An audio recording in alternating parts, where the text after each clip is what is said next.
What's up, my friends? We're going to review some MLB DFS here on fantasycruncher.com. And then hopefully we are able to find some trends and some interesting nuggets that we can use while we are creating our own lineups for tonight. Let's go. All right, so you're looking at Fantasy Cruncher lineup study. I'm going to go look at the relay throw, $100,000 to first place. And you can see that the first place winner created 51 lineups last night. Only 4 of them cash, but we're going to take a peek and see what they did with their lineups and their exposures. And we're also going to look at the first 150 maxer that finished in the top 10. And you can see this person finished with 150 lineups. 37 of them cashed and finished in 4th place. Neither of them faded any of the top 20 players. Looks like the 24th player is the first fade by the 4th place finisher with 150 lineups. And if we're looking at the highest rostered players, Max Scherzer, well, the winner only had 19.6% of Max Scherzer and still won the tournament. And the 4th place finisher had 60% of Max Scherzer, and he was 48.3% owned in the tournament itself.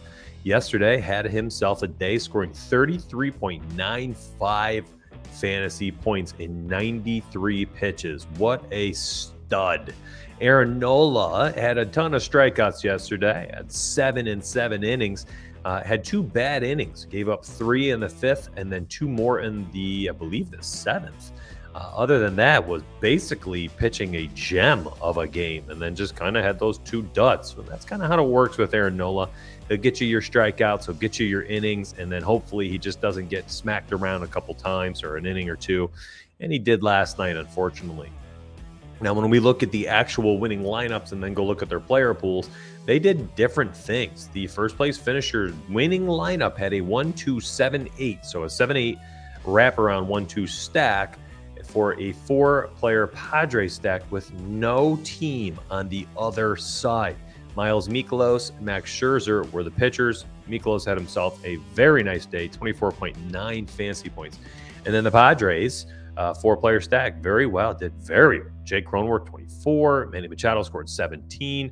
CJ Abrams, 21 at just 7.2% as the 8th hitter. Trent Grisham as the 7th hitter had 6 points. Machado and Cronenworth were very highly owned as hitters, which is not something we often see inside these winning lineups.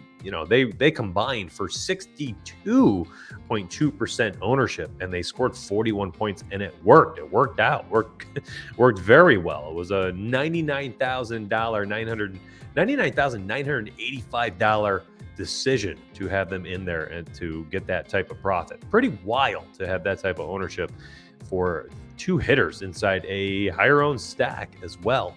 And when we look at the actual tournament and we're looking at the stacks usage, you can see the Padres were the highest owned stack for both the 5-man side, the 2-man stacks, 3-man stacks, and 4-player stacks. So he went with the chalkiest team on the board and still took down first place. Chalkiest team on the board with the highest rostered pitcher on the board as well, Max Scherzer, and he still took down first.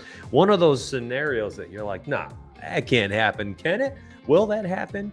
Well, it did. It happens more often than you think in MLB. You don't need to be incredibly different. You don't need to go out there and choose terrible teams. You just need a player or 2 to be totally different. And that's all it took last night. And when we look at the 4th place finisher, ended up being a 2-way split here for 4th place. A more conventional stack. The Rangers, 5-player stack with the Oakland Athletics, 2-player stack. And the Rangers were the 4th highest rostered stack last night at 5.5%.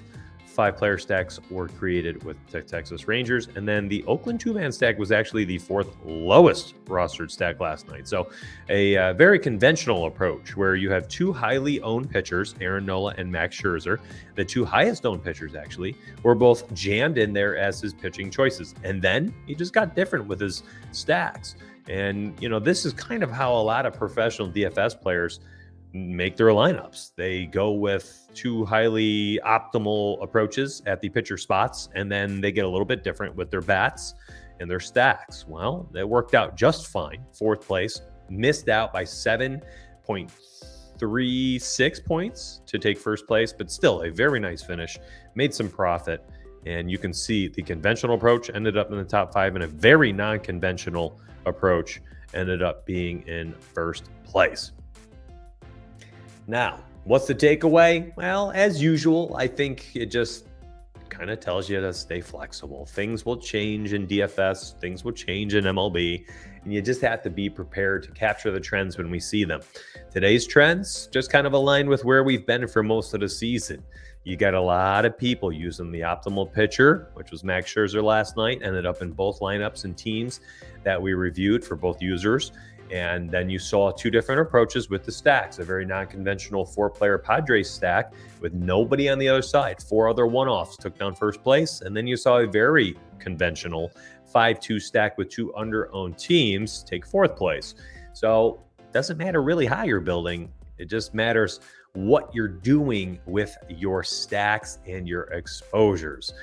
We are seeing all sorts of different types of stacks winning this season. So I think you can approach each slate as its own unique puzzle, gather your puzzle pieces, and then do not feel like you have to build within a certain construct. You don't need 5-2s all the time. You don't need naked 4s. You just do what makes the most sense to you on that slate. And hopefully this was helpful for you. You get $20 to use on fantasycruncher.com every single month if you're a teamriserfall.com member. Thank you, UFC, for the sponsorship.